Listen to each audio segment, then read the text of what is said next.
भूर्भुवः स्वः तत्सवितुर्वरेण्यं भर्गो देवस्य धीमहि धियो यो नः प्रचोदयात्। हे ईश्वर, हम यह पठन पाठन आपको प्राप्त करने और कराने के लिए साधन के रूप में करने जा रहे हैं। इस कर्म को और इसके कर्म फल को भी आपको अर्पित करते हैं। ओम शांति शांति शांति। सबको सादर नमस्ते जी। हमारा वेदांत दर्शन का पाठ चल रहा था, जिसमें हमने द्वितीय अध्याय के द्वितीय पाद तक पढ़ा था। ठीक है, जिसमें हमने अंतिम में यह पढ़ा कि ईश्वर निराकार है, शरीरधारी नहीं है। अगर साकार शरीरधारी ईश्वर मानेंगे तो वो भी मरने वाला होगा, एक देशी होगा, अल्पज्ञ होगा, तो वो सिद्धांत के विरुद्ध है। और ईश्वर की उत्पत्ति संभव ही नहीं है, कोई इसको उत्पन्न करने वाला माता पिता नहीं है, इसलिए भी वो शरीरधारी नहीं है। तो ये विषय हमारा चला था।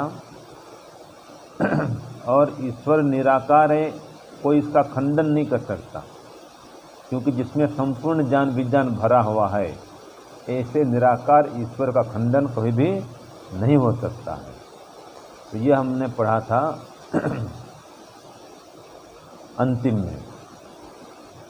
अब हम पढ़ रहे हैं तृतीय पाद का प्रथम सूत्र।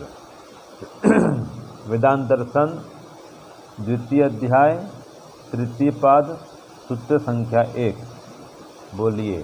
न वियद श्रुते है। तो ये हो गया सूत्र 1। न वियत विच्छेद करेंगे तो अश्रुत है, और वियद करेंगे तो श्रुत है हो जाएगा। तो देखो, वियत माने क्या होता है? आकाश। लिख लो चाहिए तो। वियत माने आकाश। तो प्रश्न लिखिए इसका। आकाश उत्पन्न नहीं होता। आकाश उत्पन्न नहीं होता।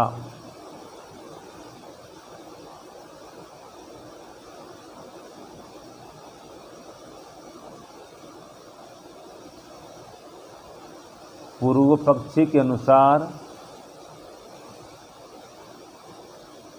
इसमें कोई एक कारण बताओ। ठीक है, आकाश उत्पन्न नहीं होता, पूर्व पक्षी के अनुसार इसमें कोई एक कारण बताओ कि क्यों आकाश उत्पन्न नहीं होता है। तो ये सूत्र पूर्व पक्षी का है। तो उसने कहा न वियत अश्रुते। तो क्या उत्तर दिया इसने? हिंदी में लिखो। देखिए, पूर्व पक्षी कहता है, या पूर्व पक्षी के अनुसार करो। पूर्व पक्षी के अनुसार आकाश उत्पन्न नहीं होता है। पूर्व पक्षी के अनुसार आकाश उत्पन्न नहीं होता है क्योंकि श्रुति में इसकी उत्पत्ति का कथन, श्रुति में इसकी उत्पत्ति का कथन नहीं मिलने से, श्रुति में इसकी उत्पत्ति का कथन नहीं मिलने से, ये पूर्व पक्षी ने कह दिया। ठीक है, और यही बात उसने भाष्य में कहा।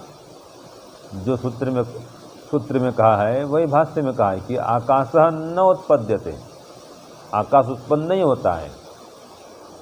वियत माने आकाश। कथम, क्यों उत्पन्न नहीं होता है? तो उसने कहा तस्य अनुत्पत्ति अनुत्पत्ति धर्मत्वम, क्योंकि वो अनुत्पत्ति धर्म वाला है। कैसा है वो? अनुत्पत्ति धर्म वाला है। तो उच्यते श्रुते अभावात, श्रुति में उसका अभाव है। किसी भी श्रुति में, वेद में, उपनिषद में उसकी उत्पत्ति नहीं कही गई है। ये पूर्व पक्षी कह रहा है, हम नहीं कहते हैं, पूर्व पक्षी कह रहा है कि उत्पत्ति प्रकरणे तस्य श्रुति श्रवण न बजते। उत्पत्ति के प्रकरण में कहीं भी उसकी उत्पत्ति की बात सुनाई नहीं देती। ठीक है, तो तस्य श्रुति श्रवणम न बजते। किसी भी उत्पत्ति प्रकरण में कोई श्रुति ऐसी नहीं मिलती है कि उत्पन्न होता वो। ठीक है जी। तद यथा, जैसे कि इसने हेतु दिया कि सदैव सौम्यदम अग्रे आसीत, कि पहले सत ही था।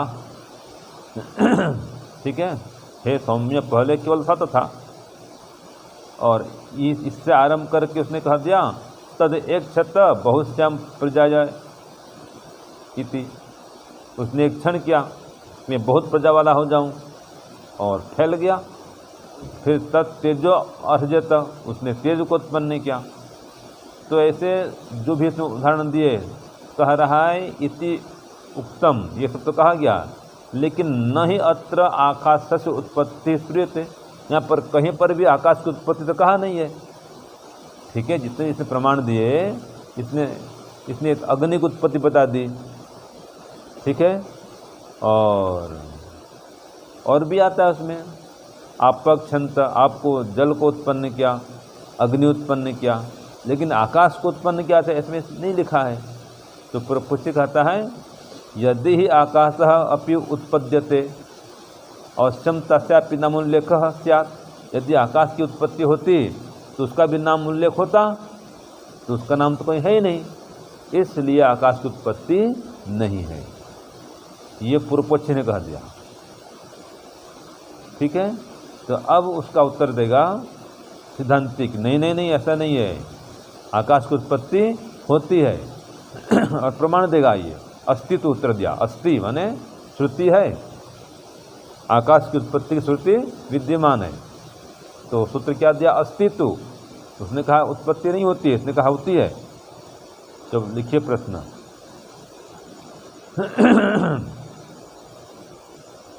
देखिए, क्या आकाश की उत्पत्ति को दर्शाने वाली कोई श्रुति विद्यमान है? ये प्रश्न बनेगा इसका। ठीक है, क्या आकाश की उत्पत्ति को दर्शाने वाली कोई श्रुति है या कोई श्रुति विद्यमान है? है तो प्रमाण दीजिए।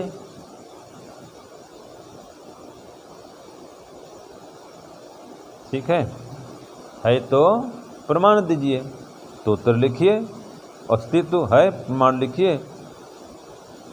तो वही उसको दोहराइए उत्तर में, आकाश की उत्पत्ति को दर्शाने वाली श्रुति विद्यमान है, क्या हटा दीजिए और लिखिए आकाश की उत्पत्ति को दर्शाने वाली श्रुति विद्यमान है। प्रमाण, अब उसने कहा ना प्रमाण दीजिए, तो दीजिए प्रमाण लीजिए। तो उसने क्या प्रमाण दिया? तस्मात् वा एतस्मात् आत्मनः आकाशः संभूतः, ये प्रमाण दे दिया कि आकाशः संभूतः, इतना भी कर दो छोटे में, आकाशः संभूतः, ये प्रमाण हो गया। 73 उपनिषद का प्रमाण है कि आकाश उत्पन्न हुआ है, आकाश की उत्पत्ति हुई है, आकाशः संभूतः। ठीक है ना? तो किससे उत्पत्ति हुई है? उस परमात्मा से।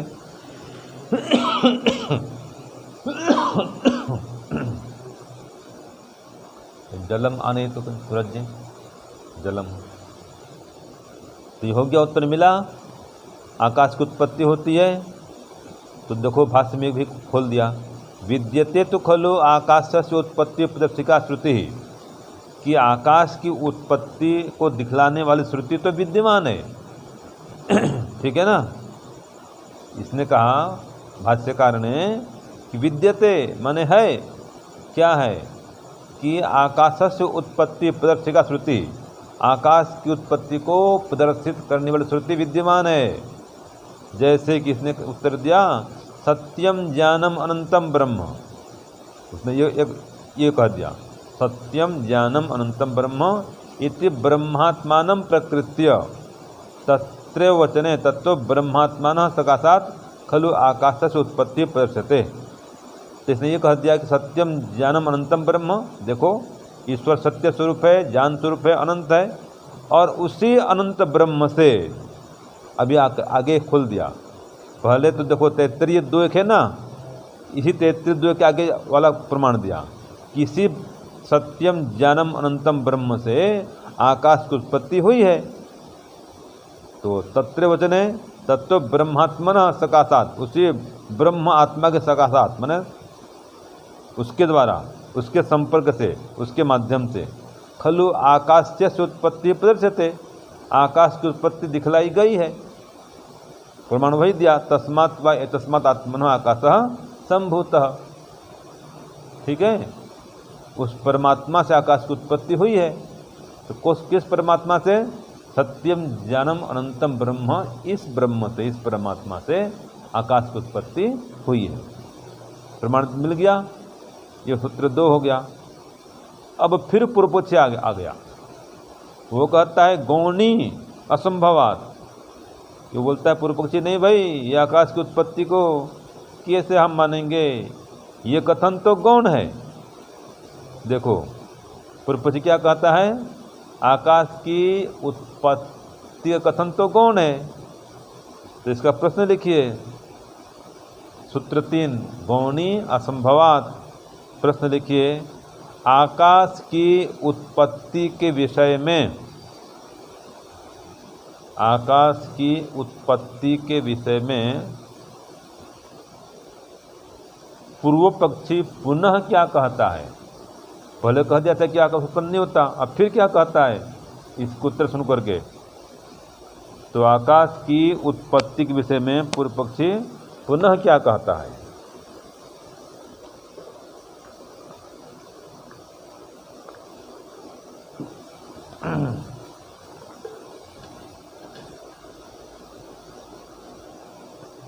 ठीक है, तो उसने कहा गौणी, ये कथन गौण है कह दिया इसने। क्यों गौण है? असंभवात, असंभव होने से, ये उत्तर दिया। तो लिखिए पूर्व पक्षी का सूत्रार्थ लिखिए। उत्तर 3, आकाश की उत्पत्ति का कथन गौण है। आकाश की उत्पत्ति का कथन गौण है, संभव न होने से।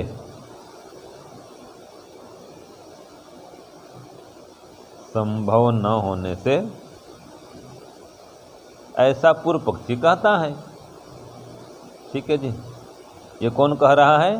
पूर्व पक्षी कह रहा है कि आकाश की उत्पत्ति जो आपने बता दिया कि आकाशः संभूतः, आकाश उत्पन्न हुआ, तो कहते हैं तो गौण कथन है भाई। क्यों गौण कथन है? असंभवात, उसकी उत्पत्ति असंभव होने से। ठीक है ना। तो अब देखो भाष्य इसका कि या ही तैत्तरीय उपनिषद्दि आकाशस्य उत्पत्ति सूर्यते, कि जो तैत्तरीय उपनिषद में आकाश की उत्पत्ति सुनाई देती है, सा गौणी, वो तो गौण है भाई, मुख्य कथन नहीं है वो। इसलिए बोला न तो मुख्या, वो मुख्य कथन नहीं है जो उत्पत्ति बता दी है। कुतः, क्यों नहीं है? तो कहा असंभवात, असंभव होने से। क्या असंभव होने से? तो बोला तस्य उत्पत्ति असंभवात, उसकी उत्पत्ति असंभव होने से। तो न ही सर्वगतस्य व्यापिनः आकाशस्य उत्पत्त्या भवितव्यम, जो सर्वव्यापी है ऐसे सर्वत्र व्यापक आकाश की उत्पत्ति नहीं हो सकती है। ये कौन कह रहा है जी? हैं? पूर्व पक्षी कह रहा है। ठीक है, इसलिए अवकाश आत्मना तस्य अभिव्यक्ति भावात स्यात् उत्पत्ति कथनम, ये अवकाश रूपी उसकी अभिव्यक्ति का कथन हो सकता है। अवकाश रूपी मतलब ये खाली खाली है, ऐसा तो हो सकता है।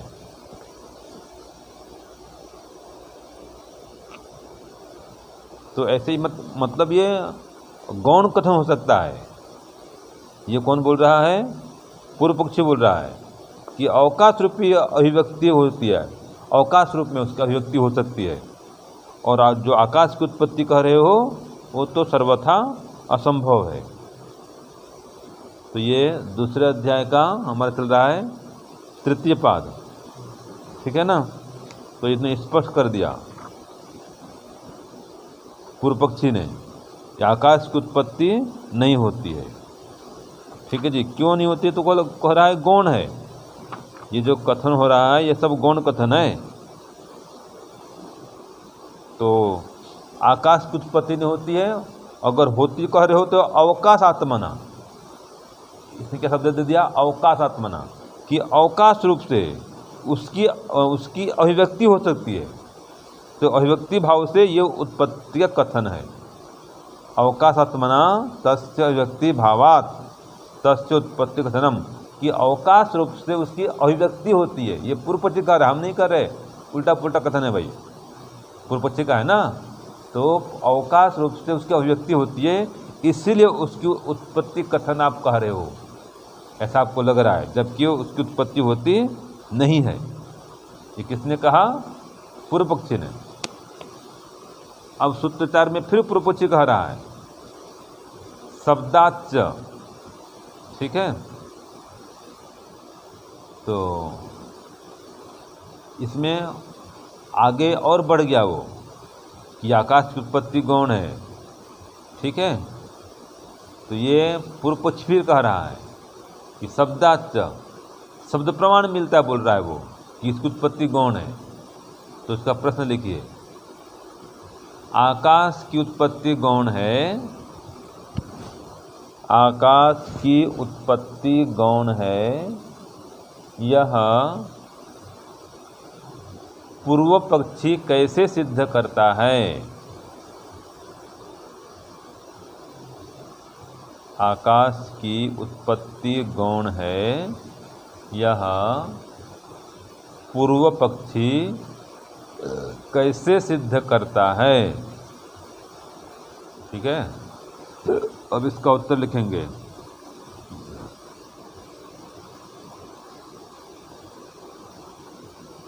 लिखिए, शब्द प्रमाण रूप, ये शब्दार्थ का उत्तर दिख रहे हैं। शब्द प्रमाण रूप विशेष शब्द से, शब्द प्रमाण रूप विशेष शब्द से भी, ऐसे लिखिए, शब्द प्रमाण रूप विशेष शब्द से भी आकाश की उत्पत्ति गौण है। आकाश की उत्पत्ति गौण है। इस प्रकार पूर्व पक्षी सिद्ध करता है।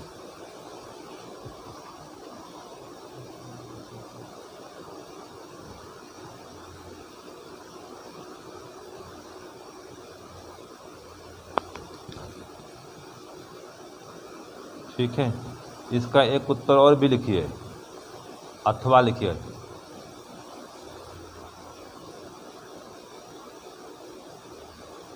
पूर्व पक्षी के अनुसार, सूत्रार्थ 4 लिखिए। पूर्व पक्षी के अनुसार आकाश की उत्पत्ति का कथन गौण है। आकाश की उत्पत्ति का कथन गौण है। यह उपनिषद में कथित, यह उपनिषद में कथित अमृत शब्द से भी सिद्ध है। उपनिषद में कथित अमृत शब्द से भी सिद्ध है। दोनों में से कोई भी लिखो चलेगा उत्तर, ठीक है।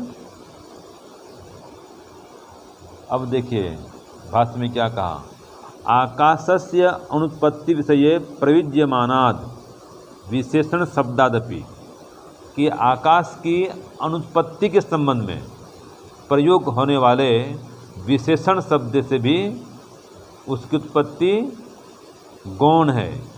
तो कहा सा किलोत्पत्ति गौणी मंतव्या, उसकी उत्पत्ति गौण मानना चाहिए, क्योंकि ये विशेषण शब्द से लग रहा है पता। क्या शब्द विशेषण है? अभी जो आपने लिखा था कि उपनिषद में अमृत शब्द आया इसके लिए, तो ये प्रमाण दिया। क्या अमृत लिखा? देखो कि वायुश्च अंतरिक्षम च एतद अमृतम, ये कहा, अमृतम कह दिया इसने। तो गौण ही कथन है, इसलिए कह दिया इसने। देखो इसके हिसाब से गौण है, इसके हिसाब से उसने क्या कर दिया, इसको गौण कर दिया कि वायु और आकाश अमृत हैं। यहाँ पर अंतरिक्ष माने आकाश लिख लो। इसमें क्या प्रमाण दिया? वायुश्च अंतरिक्षम च एतद अमृतम। तो वायु और अंतरिक्ष क्या है? अमृत हैं। तो यहाँ पर अमृत है, अंतरिक्ष मन क्या लिखोगे? आकाश। हाँ, तो यद्यद उत्पत्तिमतम तत्त नश्वरम, जो उत्पत्ति वाला होता है वो नाशवान होता है। न अमृतम, वो तो अमृत नहीं होता भाई। और यहाँ पर तो अमृतम कहा है। तो यदि ही आकाश उत्पत्तिमान स्यात्, यदि आकाश उत्पत्ति वाला होता, तदा न अमृत शब्द ने विशेष्येत, तो अमृत शब्द उसको नहीं कहता, उसका विशेषण नहीं लगाता अमृत शब्द का।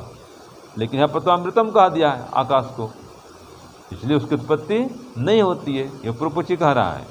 तो एवं शब्द खलु तस्य उत्पत्ति तत्व प्रतिश्रुति, इस प्रकार शब्द प्रमाण उसकी उत्पत्ति का निषेध करता है, विरोध करता है, मना करता है। इसलिए अतो ही तैत्रीय प्रदर्शिता किलोत्पत्ति ही आकाश से गौणी मंतव्या, इसलिए वो तैत्रीय उपनिषद में जो कहा था आकाश संभूत, ये कथन गौण है। किसने कहा? ये पूर्व पक्षी ने कहा दिया। ठीक है, अब सूत्र एक और आएगा, फिर पूर्व पक्षी का भी आएगा। एक और कर दें क्यों जी? कि कल करेंगे? कल करेंगे। हाँ चलो 4 हो गया। ठीक है। ओम शांति शांति शांति, सर्वेभ्यो नमः। सबको सादर नमः।